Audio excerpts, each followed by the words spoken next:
Bom dia a todos. Bom Meu dia. nome é Rita Ferreira. Quero agradecer primeiro a Grazi, porque a gente está aqui, e a Simone, por me aceitar aqui no espaço. A todos vocês, a cada um, por me permitir ajudar de alguma forma a gente trazer mais mudança para o mundo. Ah, mas você só tem 1,5 m, mas é isso mesmo. É assim que funciona. Trabalho com mediação de conflitos desde 2017. Conheci as constelações familiares no mesmo ano, depois de um luto da minha mãe. A partir disso, eu fui me trabalhar e fui viver minha própria vida, e hoje vocês estão me ajudando a trabalhar o meu próprio propósito. Estou fazendo pós-graduação em terapia familiar sistêmica, que é uma nova forma de atendimento dentro dos tribunais. E, junto com isso, a constelação familiar. A constelação é uma técnica de terapia breve. Então, às vezes, a gente quer trazer uma lista. As mulheres vêm com uma lista deste tamanho para a gente trabalhar uma vez. E elas acham que a gente vai resolver todos os problemas em uma constelação. Mas ela é uma técnica de terapia breve, de uma sessão, um único tema, tá? No individual. Qual é a diferença do individual para a coletiva?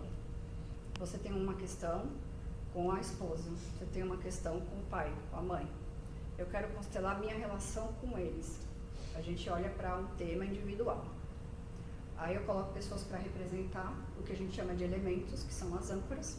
Então dá para ser com pessoas, dá para ser com o jogo de xadrez, dá para ser com o sal da padaria e dá para ser com outras ferramentas. Eu faço com mapa astrológico online também.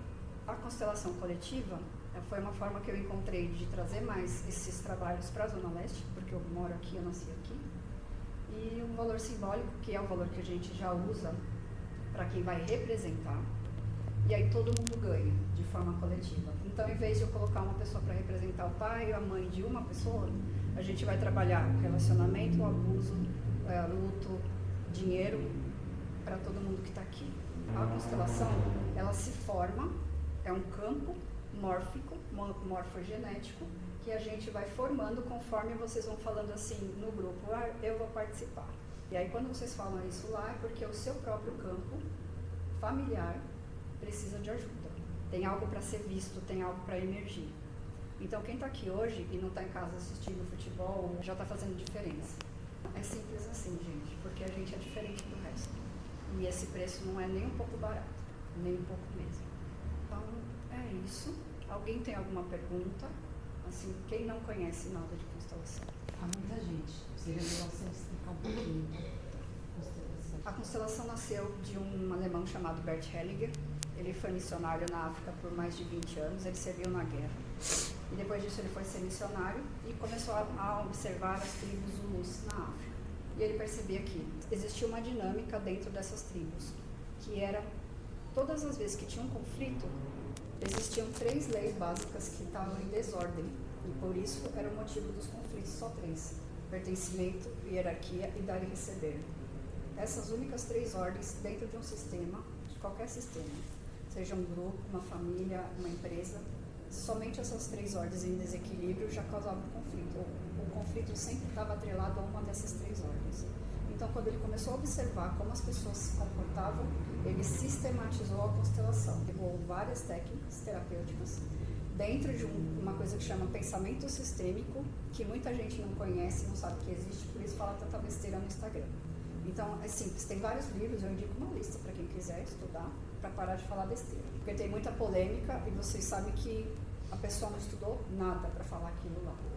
Dentro dessas 3 leis, ordem, pertencimento e hierarquia, qualquer uma delas em desequilíbrio causa desequilíbrio nas famílias. Se uma pessoa é excluída do sistema, alguém na geração seguinte vai representar essa pessoa.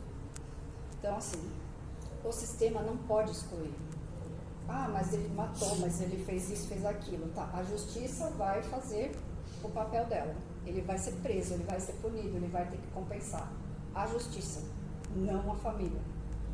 Por exemplo, o caso de mãe que tem um filho delinquente. Ele fez alguma coisa e ele foi para a Fundação Casa, ele ficou preso. Tem mães que não visitam esse filho. E tem mães que estão toda semana lá na porta fazendo uma visita. A mãe que não visita, ela está excluindo essa criança. Só que a criança, ela já está repetindo o padrão anterior. De alguém que exatamente foi excluído porque também fez algo errado. E quando eu uso esse termo, assim, a gente vai desconstruir isso. Porque dentro do pensamento sistêmico não tem certo e errado. Tem o que faz sentido e o que não faz sentido para mim. E enquanto a gente não entender isso a fundo, não tem como a gente sobreviver nesse mundo. Não tem como. Porque a minha verdade é diferente da sua, Mas não quer dizer que eu estou certo e você está errado. São verdades diferentes. É apenas isso. Hoje a gente tem, especialmente as mulheres, grandes problemas por sermos mulheres. As redes sociais, elas estão intoxicando os homens. Está aparecendo mais homens, mas ainda precisa ter mais homens. Porque não dá para continuar do jeito que está ainda no século XXI. Então a gente precisa de ajuda. E aí quando eles vão para os relacionamentos, eles estão casados simbolicamente com o sistema familiar. Muitas das vezes, a maior parte são as mulheres. Por isso que tem tanta mulher nas terapias. Né? Porque a gente reclama, porque machuca, por que eu só atraio esse tipo de cara? Por que é sempre assim? Cadê os homens? Não sei o quê. Mas chega em casa, não deixa o filho fazer nada. Fala mal dos homens pro filho. Aí fica difícil mesmo. Todo mundo tem direito a pertencer ao sistema, não importa o que a pessoa faça. Se você excluiu ele, alguém vai fazer ele voltar para o sistema em gerações seguintes. O que a gente está tentando fazer, e eu estou percebendo de uns tempos para cá, é que esse padrão de repetição não vai continuar. Por isso que eu resolvi fazer o trabalho coletivo, porque não dá tempo mais de ficar um a um. Se todo mundo tem a mesma questão, a gente trabalha no coletivo, já não resolve, deixando isso muito claro, porque é uma parte terapêutica e uma parte da pessoa. O moço não vai descer do céu na sua garagem e falar, vim te salvar. Se você não levantar o seu popozinho da cadeira e trabalhar. A gente tem que fazer a nossa parte, né, gente? E o dar e o receber, eu acho que é o maior problema que a gente tem nas relações, porque aqui alguém sabe fazer troca bem direitinho, é o equilíbrio de troca. Eu dou e recebo na mesma medida. Eu estou sempre em dívida com a minha mãe. Se eu estou em dívida com a minha mãe, o que eu vou dar para minha parceira? Ou parceiro, enfim. Não, a gente não está falando de gênero, são só as energias masculinas e femininas. Se eu estou em dívida com a minha mãe, eu vou estar como num relacionamento afetivo? O que eu sinto pelas mulheres se eu estou em dívida com a minha mãe? Pô, eu tenho 60 anos, eu ainda estou em dívida, que horas que eu paguei esse negócio? Como é que eu vejo isso na minha vida? Dívida financeira. Tigrinho. Já falei sobre isso também. Vício, qualquer tipo de vício. Pornografia. Qualquer tipo de jogo. Pode ser internet, pode ser futebol, qualquer tipo de coisa que esteja desequilibrada. Uma vez numa mediação eu falei era uma senhora, não lembro se era guarda ou visita. E ela falou assim, Deus me livre meu filho para droga. Porque eu falei para ela que se ela não arrumasse a questão dela com o pai dele, ele ia buscar o menino na droga. Ela falou assim, Deus me livre ele para droga, meu filho fica o dia inteiro em casa. Eu falei, mesmo quanto tempo ele fica em casa? 16 horas, mais ou menos, jogando videogame. Eu botei isso no Instagram, choveu. Levei para minha supervisão terapêutica. Mentira, né, gente? Que eu nem ligo para isso aí. Quer dizer que na sua cabeça videogame não é droga. Você quer comparar droga, cocaína e não sei o que com videogame? Sim. Exatamente. Ah, porque não causa dano? Quem disse que não? Faz o seu filho ficar um ano jogando aqueles jogos que ele fica matando gente lá. Ou 14 horas dormindo também é vício. Ou trabalhando, malhando, né? Tudo é vício. Comendo. Agora eu vou contar a história. Eu peguei o ônibus pra vir pra cá, dura 30 minutos. O moço começou a conversar. Eu falei, moço, eu já sei que vocês têm ajuda terapêutica na garagem. Vai lá e pede isso, tá bom. Aí ele começa a conversar e falou pra mim que o filho dele acabou de ficar internado com 2 meses. Falei, o que ele tinha? Bronquiolite. Você tem mais filhos? Tem. Então você tem um menino de 2 meses, deve ter uns 4 agora, porque ele falou que tem. Acabou de ficar internado. O que mais? Eu tenho mais um. E o que acontece com esse? Ele tem 9. Mas a professora disse pra mim e pra mãe dele que ele tem TDAH. O que aconteceu? Você teve mais filhos? Tive. A minha esposa teve uma perda antes dele. Ele é gêmeos, né? Perdeu um próximo a gêmeos, mas não nasceu gêmeo. Quantos filhos ele tem? Quantos filhos? Eu vou repetir. Ele começou pelos últimos, tá? Então ele tem um menino de uns 4 meses, homem, que estava com bronquiolite. Quer dizer, essa criança já está carregando a tristeza do útero da mãe. O segundo tem 9 anos e já tem um diagnóstico que qual é o treinamento que essa profissional, eu sou professora, eu posso falar. Qual é o treinamento que ela tem para diagnosticar uma criança com TDAH? Alguém que é professora aí sabe? Professora, você tem treinamento do quê na escola? Pedagogia. Você tem treinamento para identificar um TDAH numa criança? Algum diagnóstico? Eu fiz letras, tive alguma coisa de autismo na época, muito ano passado. É algo bem raso, mas né, não é que você tem que chegar nos pais e falar, não é o papel dela. O que ela pode fazer? Pai, mãe, eu identifiquei alguma coisa diferente no seu filho. O que você acha de encaminhar para uma psicopedagoga, para uma profissional habilitada a isso? Então, uma pessoa excluída, ela vai representar um ancestral. Só que eu tenho percebido que as pessoas que estão participando de uns 2 anos para cá, a gente tem meio que o papel de não repetir mais esses padrões. Porque a nível espiritual, o planeta precisa evoluir e tem muita gente ficando para trás.